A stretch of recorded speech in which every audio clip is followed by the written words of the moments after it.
It's me, Pat Boy, and today I'm back at it again with another Nerf review. This time it's on the Nerf Evader. Personally, I've had this gun since Christmas, so about 2 months.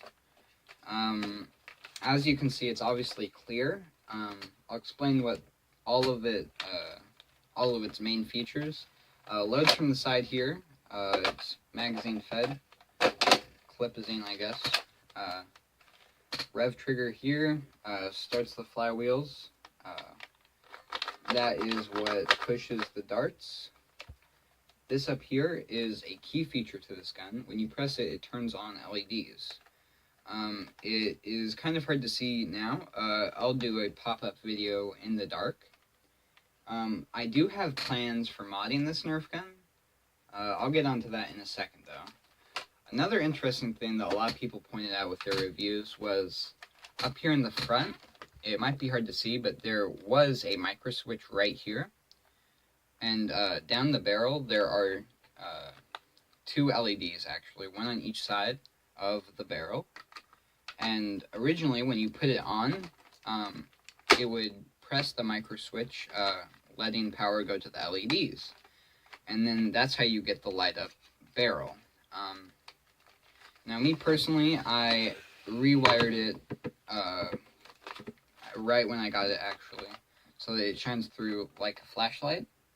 I really like that. It takes 4 AA batteries right here. You can see almost all of the electrical stuff in it. But the overall design of this gun, I really do love. Honestly, it's kind of a, like, once every 5 years type of Nerf gun.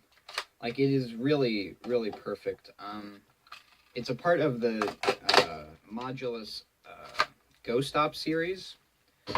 So it comes with this barrel attachment, but there's also another one, the Chrono barrel, which is a very good bang for your buck thing to buy.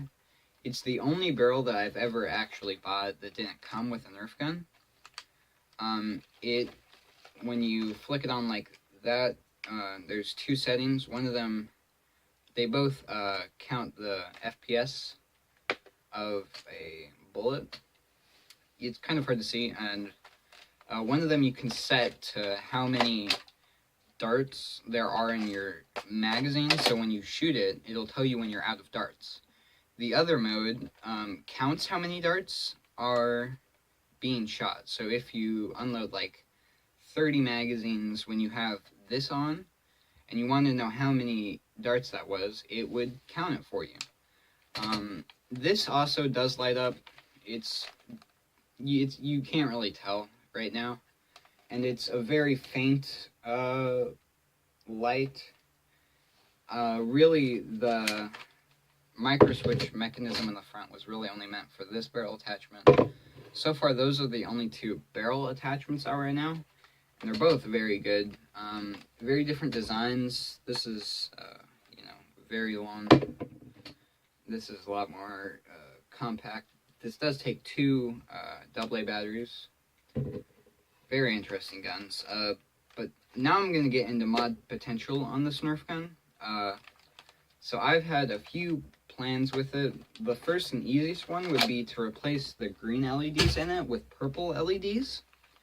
I think this would look really awesome. I haven't seen anyone else do it. The only problem that I could think of would be them not being bright enough. But that's not the worst problem in the world. And if I were to do that, I would also want to stain the plastic. If you haven't heard of that before, people do it to like RC cars.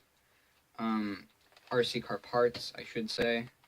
I've seen people do it to like their own made Joy-Cons, and it looks so cool.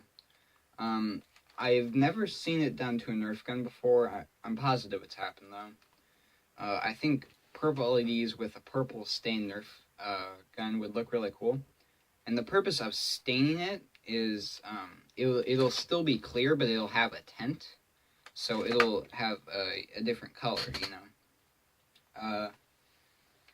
And how you would do that, you can look up tutorials online, but basically, you would get a pack of dye, boil it in water, and then pour it into like a big tub, and then whatever you're dyeing you will dip into it for like, I don't know, it says like 30 minutes. I'm not sure, that might be a lot, might not be anything. It would be kind of hard to do with something this big though. I would still love to. Of course you could get new motors. The one thing that I was kind of concerned about is the size of the battery tray.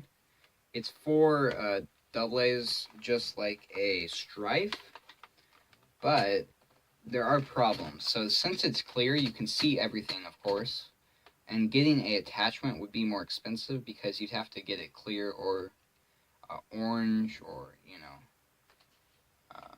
well, if you want it to still be clear, it'd be expensive. And it's not, like with the Strife, you'll see that there is some dead space. I don't know if I have one just lying around, but there's basically dead space that you can like Dremel out and then put it in. And even if there was dead space in here, you'd be able to see it because it's clear. So if you are modding this, MOSFETs would also be an interesting idea to do.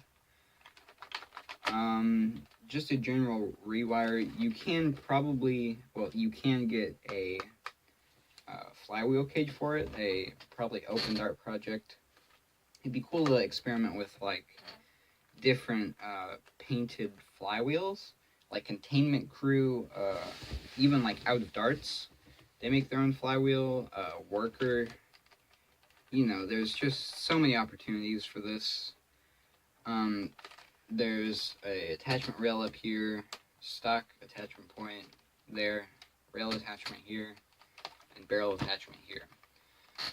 If I had to rate this gun on a scale of 1 to 10, honestly, out of the box, I think I would get an 8.5, if not a 9. It is a really great gun. It looks interesting with other attachments on it, aesthetically, but it doesn't match because it's clear. I know that there are clear attachment parts, barrels, like from a deploy, I don't know, stocks. But yeah, honestly, I would totally recommend this gun for its price. It's like $30, I think. But it is a primary, and it is just a beautiful design. It's a functional gun, and yeah, I think that's about it. Thank you for watching today's review. Please like, comment, and subscribe. Until next time, this is Pat Boy, signing out.